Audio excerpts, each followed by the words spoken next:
Hello, good evening, students. How are you? Welcome again in our YouTube channel Genius Junction 31. Students, कल हमने आप लोगों को the sentence part 1 में introduction के साथ असर्टिव सेंटेंस पढ़ाया था। आज उसी के आगे पढ़ाने वाला हूं। So, without wasting time, we should start.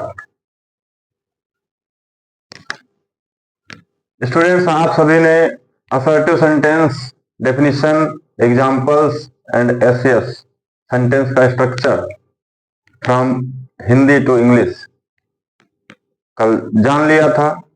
आज आप सेंटेंसेस के क्रम में दूसरा sentence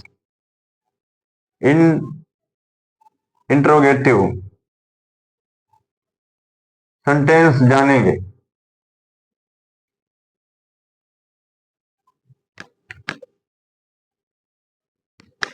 students, interrogative sentence actually जैसा कि इसके नाम से ही पता चल रहा है, ये इंट्रोगेट से बना हुआ है। Interrogate word according two parts of speech it is a verb. Interrogate एक वर्ब है, क्रिया है, जिसका मतलब है जांच पड़ताल करना। अर्थात अब आप समझ सकते हैं इंट्रोगेटिव सेंटेंस में क्या होता है। जांच की जाती है, पड़ताल की जाती है, पूछताछ की जाती है, इंट्रोगेशन किया जाता है। अतः इस प्रकार के सेंटेंसेस के द्वारा किसी भी प्रकार की क्वेरीज, अर्थात इन इजी वर्ड्स, अगर सरल शब्दों में कहा जाए तो प्रश्न पूछे जाते हैं। हमें लगता है डेफिनेशन की नीड नहीं है, आपको केवल परिचय कराना है।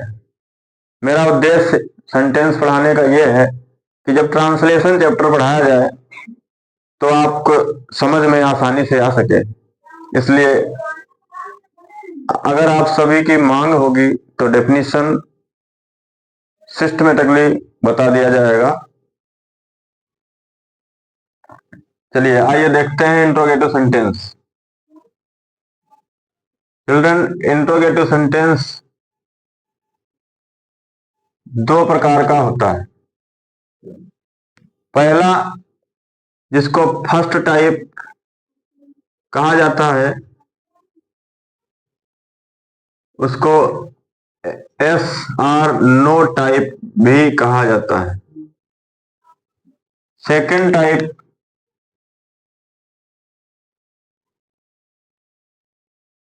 इसको डब्ल्यू एस टाइप या फ्री टाइप भी कहा जाता है। तो आइए सबसे पहले जानते हैं इंट्रोगेटिव सेंटेंस का first type, yes or type. Why it is called yes or type, yes or no type. बच्चों, इसको यस आर नो टाइप क्यों कहा जाता है? क्योंकि हिंदी का उदाहरण लिख देते हैं पहले, ताकि अच्छे से समझ में आपके आ जाए। जैसे सेंटेंस है, क्या वह बीमार है। बच्चों, जनरली आमतौर पे इन अवर डेली लाइफ, हमारे दैनिक जीवन में आप इंग्लिश सीख रहे हैं तो ये अंदाजा लगाइए आज से ही। आप ध्यान रखिए इस बात का कि दिन भर में आप किन किन प्रकार के सेंटेंसेस में बात करते हो। जब आपका अटैचमेंट इस तरह से हो जाएगा तो definitely it can be said very easily that your interest will develop and you will learn English easily. जब आप ये ध्यान देंगे कि मैं जो भी सेंटेंस बोल रहा हूं ये किसी ने पढ़ाया अथवा सर ने पढ़ाया, तो ये मैं सेंटेंस असर्टिव बोल रहा हूं, इंट्रोगेटिव बोल रहा हूं, इंपरेटिव बोल रहा हूं, एक्सक्लेमेटरी बोल रहा हूं, या ऑप्टेटिव में बोल रहा हूँ या कंडीशनल में बोल रहा हूँ। तो इससे ये होगा आपका अटैचमेंट, जुड़ाव जो होगा अंग्रेजी के साथ बढ़ता जाएगा और आप अंग्रेजी में अपनी कमांड को बढ़ाते जाएंगे। तो इंट्रोगेटिव सेंटेंस का फर्स्ट टाइप जो है यस आर टाइप क्यों कहा जाता है ये मैं बताने वाला हूं आपको। सेंटेंस हिंदी में लिख दिया, क्या वह बीमार है। जैसे पूछा जाता है क्या लगा करके, जब हिंदी के सेंटेंस में क्या शुरू में ही आ जाए, क्या शब्द शुरू में आ जाए, क्या वह बीमार है, क्या तुम डॉक्टर हो, क्या तुम टीचर हो, क्या तुम छात्र हो, क्या तुम छात्रा हो, क्या तुम लड़के हो, क्या तुम लड़कियां हो, जो भी है वॉट एवर, क्या से ही शुरू हो, उस प्रकार के सेंटेंसेस को इंट्रोगेटिव फर्स्ट टाइप में रखा जाता है। अब इनको अंग्रेजी में कैसे ट्रांसलेट करते हैं, question is this and students, as I observed the students and found, जैसा कि मैंने छात्रों को पढ़ाते समय उनको निरीक्षण किया है और पाया है कि they are confused in translating the sentences, वे जो है अक्सर हिंदी के वाक्य को अंग्रेजी में कन्वर्ट करते समय इस भ्रम में रहते हैं कि what to do and how to do, क्या करें और कैसे करें। तो डोंट वरी चिल्ड्रन, इस प्रकार के सभी कंफ्यूजन्स बस 5 सेकेंड्स में रिमूव किए जाएंगे। बस बने रहिए वीडियो के अंत तक, जुड़े रहिए हमारे साथ, सारी समस्याओं का समाधान आपका यहां से होगा।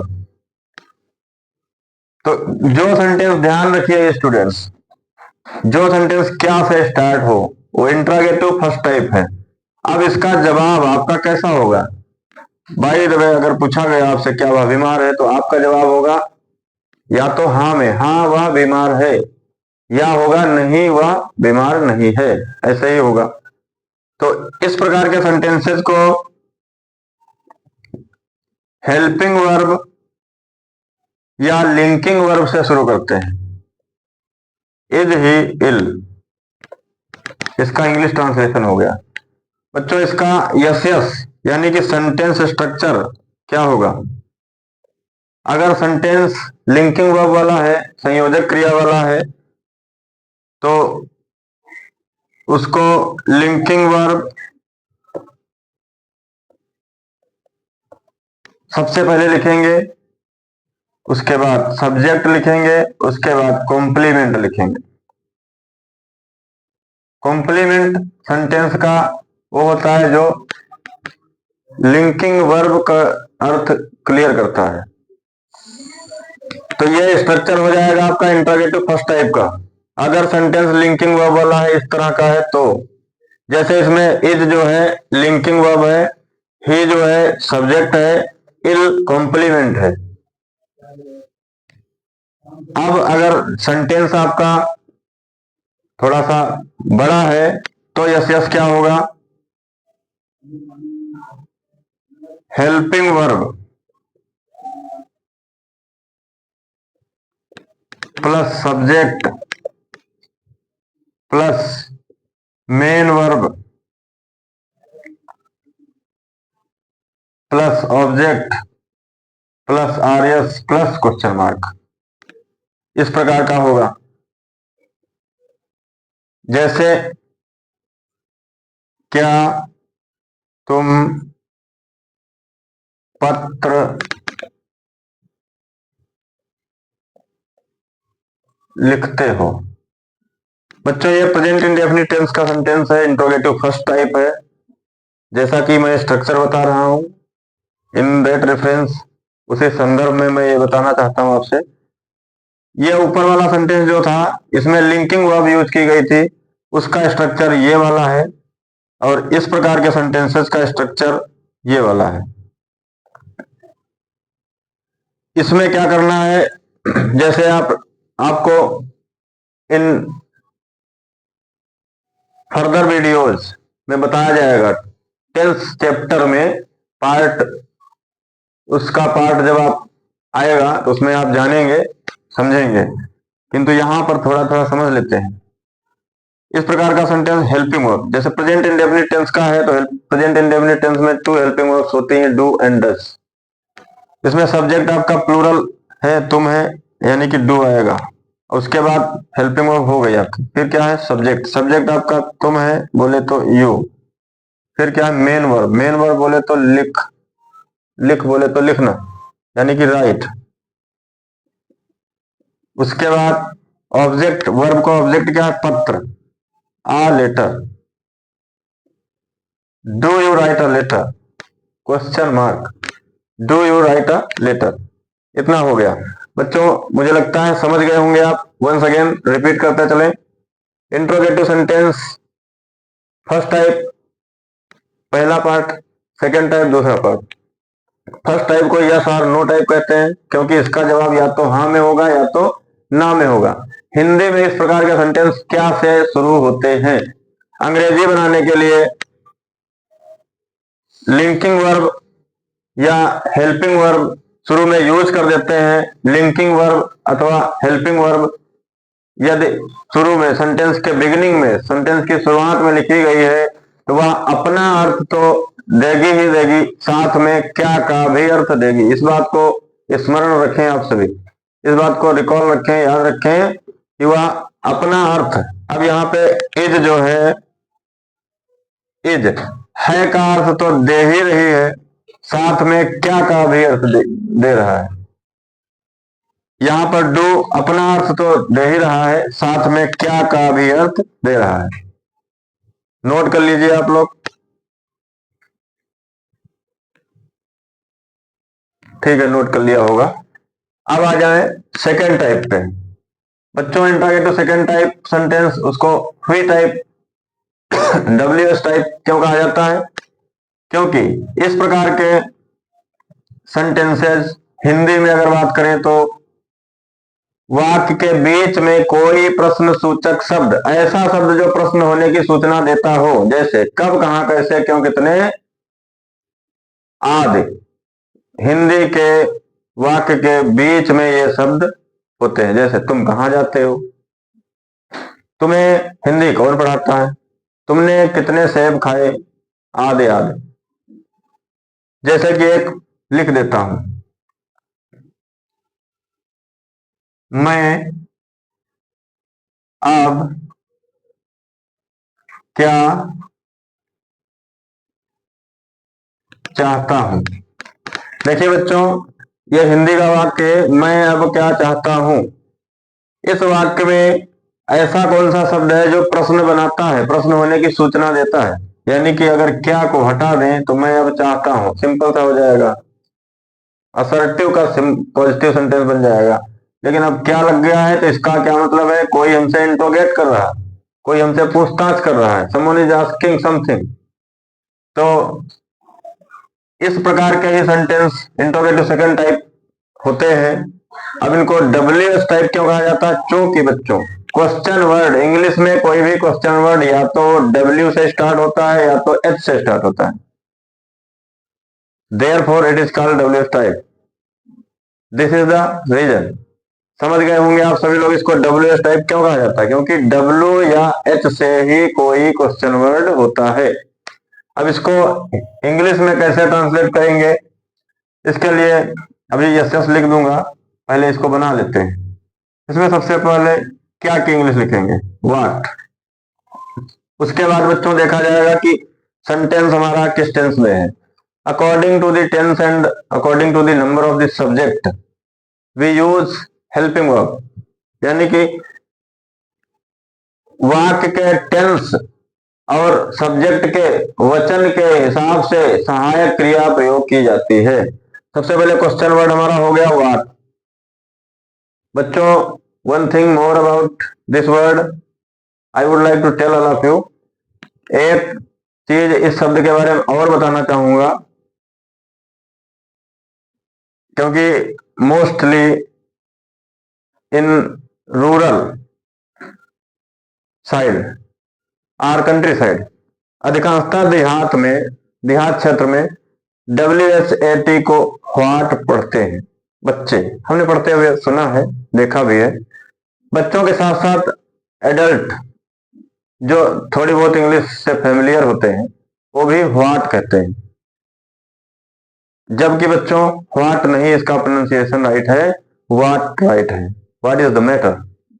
आपने टेलीविजन में जो सेलिब्रिटीज सेलिब्रिटीज इसलिए मैं नाम ले रहा हूं क्योंकि ज्यादातर फॉरेन जाते रहते हैं, और इंग्लिश विदेशी होने के नाते ये मैं नहीं कह सकता कि मुझे पूर्णतः आती होगी, नहीं, बट ये है कि मैं हमेशा 100% प्योर ढूंढता रहता हूं। उसी क्रम में जो चीजें मुझे पता होती रहती हैं आप सभी के समक्ष शेयर करता रहता हूं। तो इसको वाट बोलिएगा, वाट।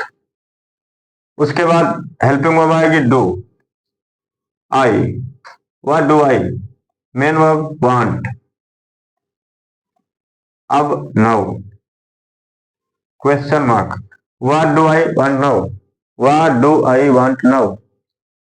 यानी कि समझ गए होंगे आप लोग, हिंदी में कब कहां कैसे क्यों कितने बीचों बीच आएगा तो इंट्रोगेटिव सेकंड टाइप होगा, और उसको अंग्रेजी में ट्रांसलेट करेंगे तो सबसे पहले उसी क्वेश्चन वर्ड की इंग्लिश लिखेंगे, उसके बाद हेल्पिंग वर्ब, फिर सब्जेक्ट, फिर मेन वर्ब, फिर ऑब्जेक्ट, फिर आरएस। यानी कि अब इसका स्ट्रक्चर भी लिख दिया जाना चाहिए। यस यस, यस यस बोले तो सेंटेंस स्ट्रक्चर, वाक्य की रचना किस प्रकार से होगी फ्रॉम हिंदी टू इंग्लिश, यानी कि हिंदी का वाक्य अंग्रेजी में कैसे ट्रांसलेट किया जाएगा, उसकी संरचना का क्रम क्या होगा, वर्ड्स का आर्डर क्या होगा, शब्दों का क्रम, वही है। तो सबसे पहले क्वेश्चन वर्ड, उसके बाद हेल्पिंग वर्ब, एच वर्ब बच्चों लिख देता हूं, इससे आप समझ जाना, H for helping, V for verb. उसके बाद subject, S U B, shortcut में लिख दिया सब्जेक्ट। उसके बाद V, sorry, M V, M V, A भी समझाएंगे आप लोगों को, एच वी क्या होता है, एम वी क्या होता है, एवरीथिंग ट्रांसलेशन चैप्टर आने दो सब बताएंगे। एम वी, उसके बाद ओबी, ओबी बोले तो ऑब्जेक्ट। उसके बाद आरएस, आरएस बोले तो रिमेनिंग सेंटेंस। उसके बाद क्वेश्चन मार्क। बच्चों ये स्ट्रक्चर इंट्रोगेटिव सेकंड टाइप का हो गया। क्वेश्चन वर्ड, एच वर्ब मतलब helping verb, subject, main verb, object, RS, question mark. लिख लीजिएगा।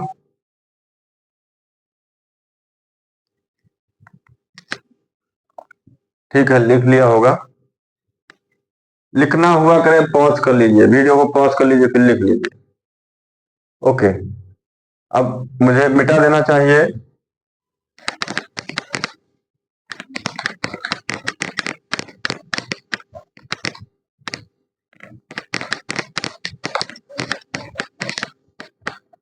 बच्चों बस इंट्रोगेटिव सेंटेंस फिनिश ही होने वाला है। इसकी पॉइंट्स, इंट्रोगेटिव सेंटेंस की मुख्य बातें बताने के क्रम में जो छुटी हुई मिसिंग थिंग्स हैं वो बताऊंगा। उसके बाद next sentence, interrogative sentence children, sentence कोई भी हो, starts with capital letter, starts with capital letter. देखिए ये जो बात है ये सभी सेंटेंसेस में लागू होती है।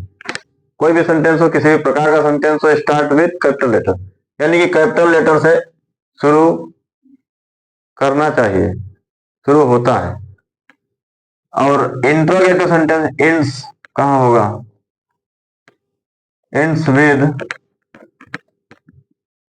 यानी कि start with capital letter, and छूट गया था यहां पे, एंड एंड्स विद क्वेश्चन और इंट्रोगेशन मार्क।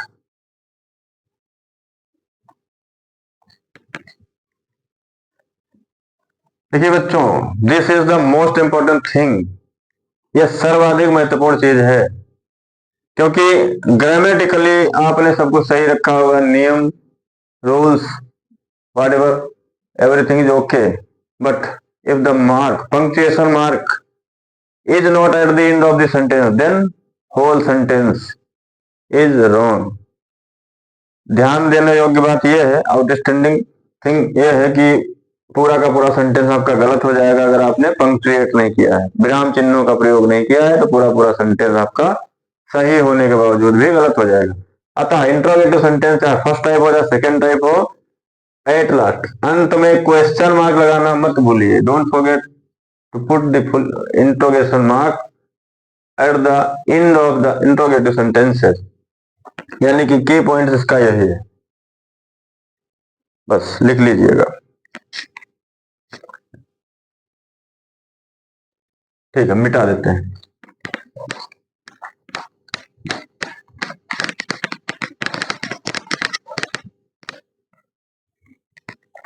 इंट्रोगेटिव सेंटेंस बच्चों फिनिश हुआ। आशा करता हूं समझ में आया होगा। गलती से कुछ छूट गया हो तो कमेंट बॉक्स में आप बताइएगा, उसको अगले वीडियो में इम्प्रूव करके आपको फिर से बता दिया जाएगा। चलिए, next sentence is imperative sentence.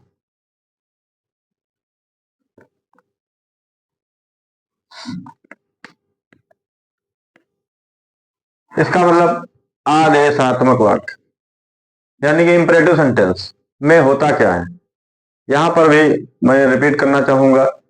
आप जब दिन में वार्तालाप करते हैं, संवाद करते हैं, कम्युनिकेट करते हैं with your family members or with your friends or with your classmates or with your teachers, तो आप अपने आप ही अपना इवेल्युएशन करें, आकलन करें कि मैं जो बोल रहा हूं असर्टिव में बोल रहा हूं, इंट्रोगेटिव में बोल रहा हूं, इंपरेटिव बोल रहा हूं।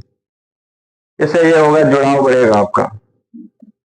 जुड़ाव आपका ज्यों ज्यों बढ़ता जाएगा त्यों त्यों आपका कमांड उस सब्जेक्ट के प्रति बढ़ती जाएगी।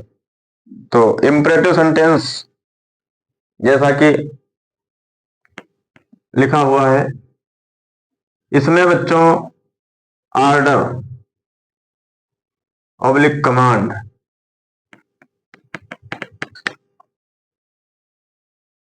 ऑब्लिक रिक्वेस्ट, ऑब्लिक सजेशन,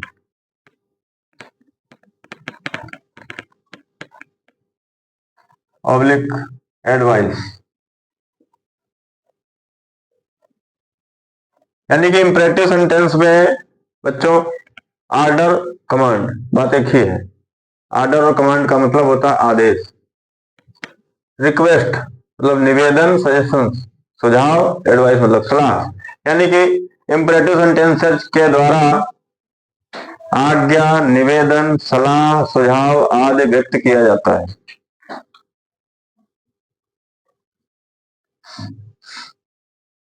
जैसे एग्जाम्पल पहले बता दें, उसके बाद की पॉइंट्स एंड अदर थिंग बताएंगे।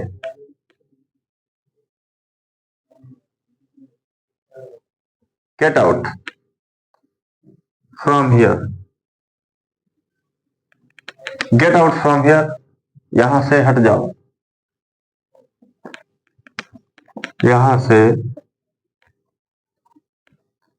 हट जाओ।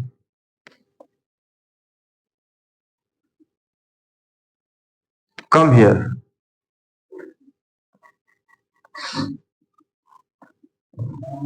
यहां आओ।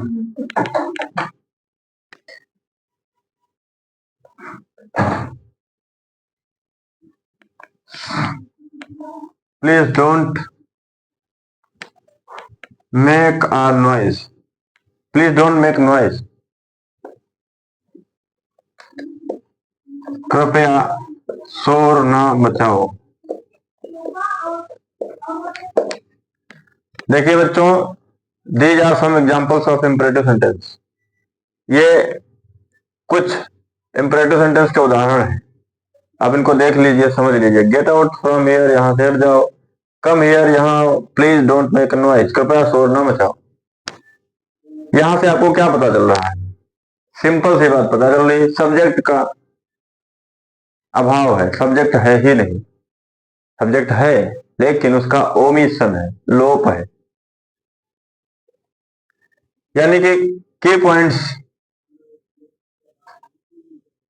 की बात करें अगर, इस प्रकार के सेंटेंस में मुख्य बातें क्या होती हैं? नंबर वन बच्चों,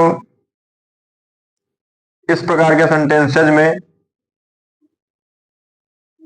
लिख देते हैं, इस प्रकार के सेंटेंसेज में सब्जेक्ट प्राय सेकंड पर्सन यानी यू होता है,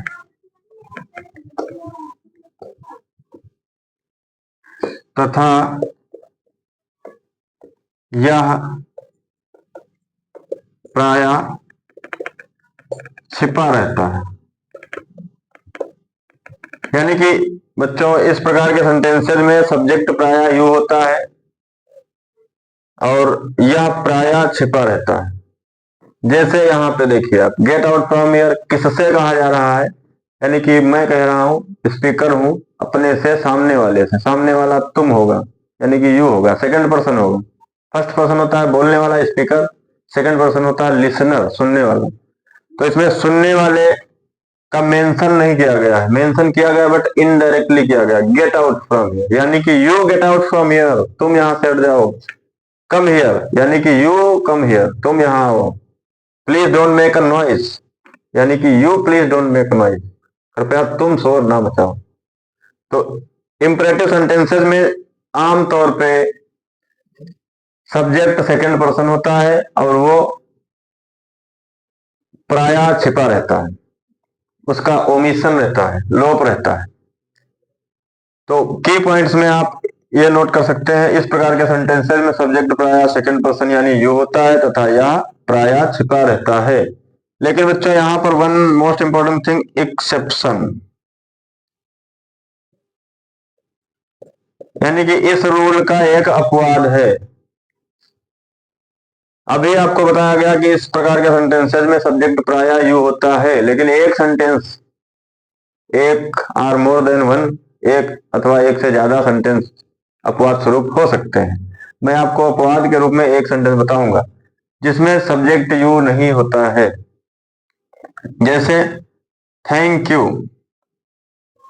थैंक यू बोला गया, धन्यवाद, आपको धन्यवाद देता हूं। यह वैसे आता इंपरेटिव में ही है, लेकिन यहां पे सब्जेक्ट आपका यू नहीं है, आई थैंक यू। इन सेंटेंसेज में सब में यू यू लगा हुआ है, यू यू छिपा हुआ है, यू यू छिपा हुआ है, लेकिन इसमें आई छिपा हुआ है। This is the exception of this rule, of this type of sentence. यानी कि इस प्रकार के सेंटेंस का ये अपवाद है। अपवाद वो होता है जो दिए गए जनरल रूल को नहीं मानता।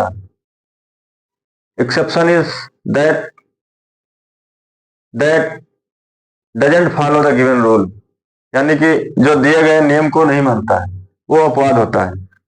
जैसे जनरली इट इज सेड, आमतौर पे कहा जाता है, कुछ भी कोई देता हमें तो बोलते हैं थैंक यू, धन्यवाद, आपका धन्यवाद।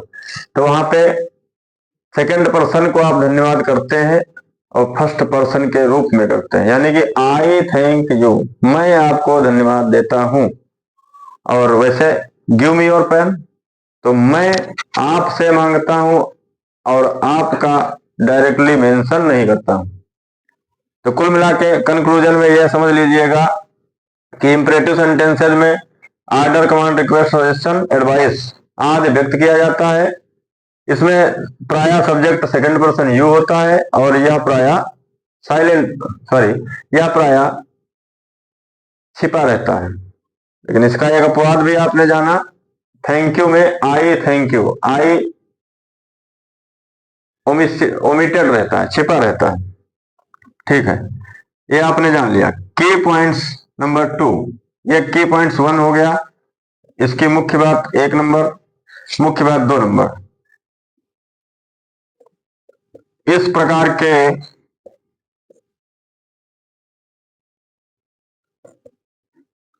sentences पॉजिटिव एंड निगेटिव दोनों प्रकार के हो सकते हैं।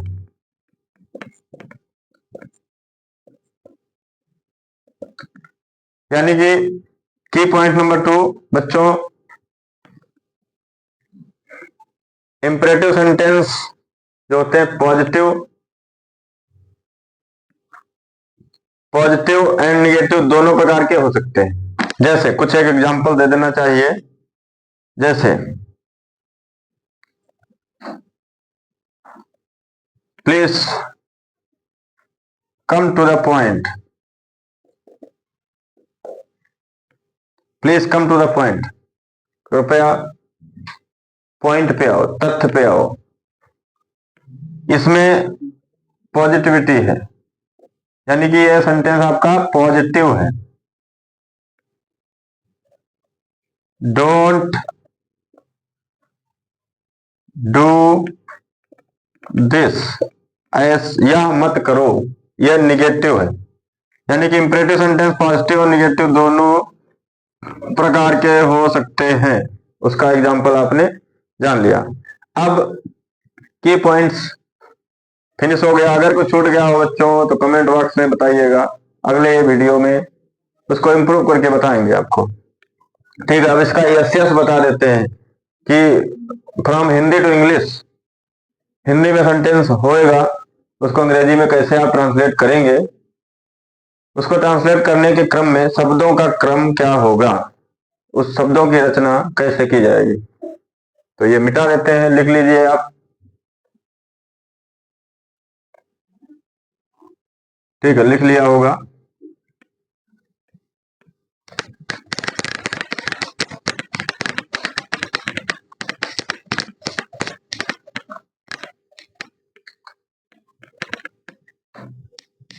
देखिए यस यानी कि इंपरेटिव सेंटेंस की रचना किस प्रकार से की जाएगी। सेंटेंस की रचना, इंपरेटिव सेंटेंस वर्ब से चूंकि स्टार्ट होता है तो V1 यानी कि वर्ब की फर्स्ट फॉर्म से स्टार्ट होगा। V1 plus object plus RS plus full stop. ध्यान रखना, असर्टिव सेंटेंस का एंड फुल स्टॉप पे होता है, इंट्रोगेटिव सेंटेंस का एंड क्वेश्चन मार्क पे होता है, इंपरेटिव सेंटेंस का एंड फुल स्टॉप पे होता है। दूसरा, ये तो पॉजिटिव हो जाएगा। और पॉजिटिव कैसे हो सकता है, always, oblique, please, plus V1 plus object plus RS plus full stop. इस प्रकार से भी हो सकता है, इस प्रकार से भी हो सकता है। अगर सेंटेंस आपका स्मॉल होगा, छोटा होगा, केवल जैसे मान लो ऐसे आ गया, यह काम करो, तो इस प्रकार के स्ट्रक्चर से स्टार्ट हो जाएगा। अगर आ गया कृपया, कृपया बाएं चलो, तो ऑलवेज से स्टार्ट हो जाएगा। ओ सॉरी, कृपया बाएं चलो तो प्लीज से स्टार्ट हो जाएगा, प्लीज, फिर V1 वर्ब की फर्स्ट फॉर्म, फिर ऑब्जेक्ट, फिर RS। अगर हमेशा या सदैव से सेंटेंस स्टार्ट हुआ है तो आपका ऑलवेज से स्टार्ट हो जाएगा। निगेटिव में कैसे होगा, डोंट या डू नॉट,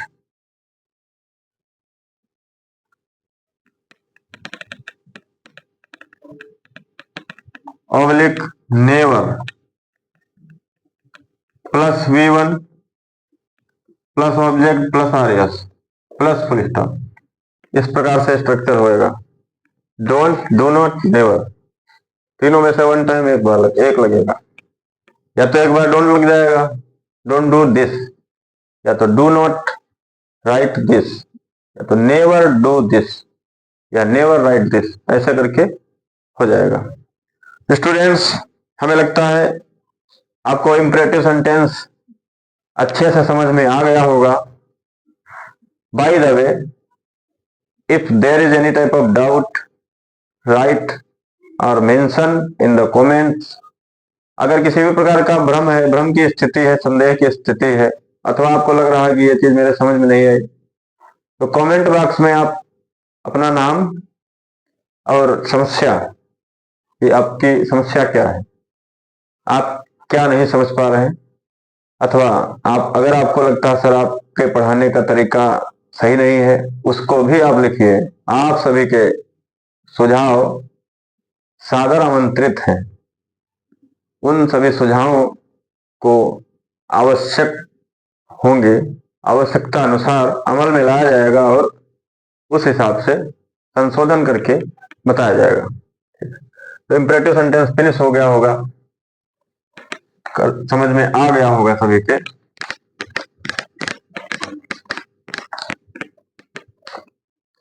बच्चों आज आपने इंट्रोगेटिव सेंटेंस के बारे में जाना एंड इंपरेटिव सेंटेंस के बारे में जाना। पिछले वीडियो में आपने इंट्रोडक्शन के साथ में, चूंकि वो पिछला वीडियो फर्स्ट वीडियो था, इसलिए थोड़ा सा इंट्रोडक्शन उसमें दिया गया था और बचे हुए समय में आपको पढ़ाया गया था। इस वीडियो में आपको 2 सेंटेंसेस पढ़ा दिए गए, कुल मिलाकर 3 सेंटेंसेस हो गए। रिमेनिंग 3 सेंटेंसेस आपको नेक्स्ट वीडियो में